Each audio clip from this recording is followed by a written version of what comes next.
Here we have our good place to start computer with the G1 Gaming 980 Ti from Gigabyte in. If we look at the user bench results, you see for gaming we get a UFO, which is basically saying if it's excellent PC for gaming. The only thing they're complaining about, we've tested the one with the hybrid drive, not with the SSD, but other than that overall scores are excellent. If we scroll down, we can see here the CPU got in the 65th percentile, which again is above average, which is excellent. The graphics card we've actually got in the 80th percentile, which is very, very good, and this is for 980 Ti's, which basically says it's one of the better ones. But as we know, there are some higher models. The solid state hybrid drive also fared fairly well, and the RAM fared excellently. Now if we move on to 3D Mark, we've got a score of 14,360, which is an excellent score. As you can see here, with this kind of graphics card, we could see the physics score as the lowest part, which is CPU bound. So this is the point where you might start to really see some value by rather going for something like the 600-700K and even maybe overclocking it a bit. But we will do a few tests with that later on and demonstrate it as well. If we look at the online compared score, you can see it's better than 90% of computers, so this is really a serious gaming PC already as it is, and at the price we feel it's excellent value for money, and you really can do everything from serious 2K gaming into most games on 4K, which we'll demonstrate in the rest of this video. Here we have Dota running at 2K on the 980 Ti, sitting about 115 frames per second here, goes up to 118, there we're down to 114, but more than you'd need for playing something like Dota. This is Counter-Strike Go at 2K with the 980 Ti, seeing about 180, there 158 frames per second, back up to about 180. Let's see if we find some action there. We're in the 200s, so we're definitely very comfortable on this one. So there we drop down to 157 with some particle physics, still 180, so no problem at all. Here we have Civilizations 5 running at 2K. We're seeing a nice 140 plus frames a second. Movement 144 frames per second. As expected, you wouldn't expect a card like this to have any issues with something like Civilizations 5. Here we have Call of Duty 5, World at War, Nazi Zombies, running at 2K with a 980 Ti.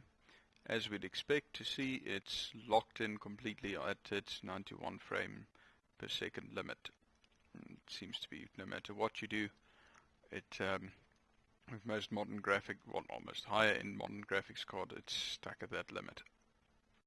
Here we have Skyrim running at 2K. As you'd expect, it should stay with nice and high frame rates. There's 60 frames per second. Let's see if we get some more details for it to render. It seems to be very happy and staying at 60 frames per second. Here we have Borderlands the pre-sequel running at 2K. You see a nice 100 frames per second. Let's see what happens to that if we create a little bit of action here. Seeing 120 frames, 100, 90. Yeah, seems to be staying around the mid high 90s. There we actually dropped down to about 88, but not too bad. Seems to be perfectly fine running at 2K, and could actually run a 2K 144 Hz refresh rate monitor on this, and it should be perfect. Here we have Project Cars running at 2K with the 980 Ti on our i5 good place to start PC.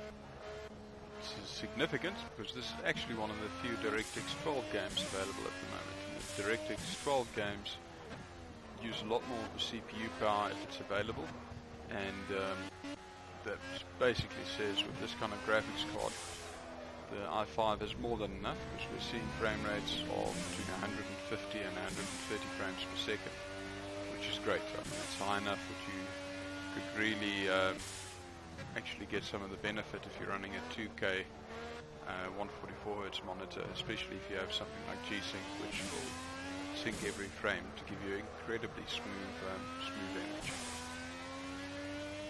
Here we have Battlefield 4 running at 2K. 2K Ultra settings is really a breeze for this card. The specific area on the test range is the lowest frames per second we normally find, and we're basically keeping above 100 frames per second. We saw 98 there. If we introduce some particle physics into it, drop down to 95, smoke effects, but it still overall stays very nice and high. So ultra settings, Battlefield 4, not an issue at all at 2K. Here we have Fractured Space running at 2K. Seeing 100 plus frames per second, about 108 frames per second. If we fire some missiles in there, 110, 106. Frame rate really stays excellent. 115 frames per second. Not a problem at all. Going into the 120 frames per second. It really is very nice and smooth at 2K. Excellent game if you really want to appreciate the visuals of a serious graphics card. This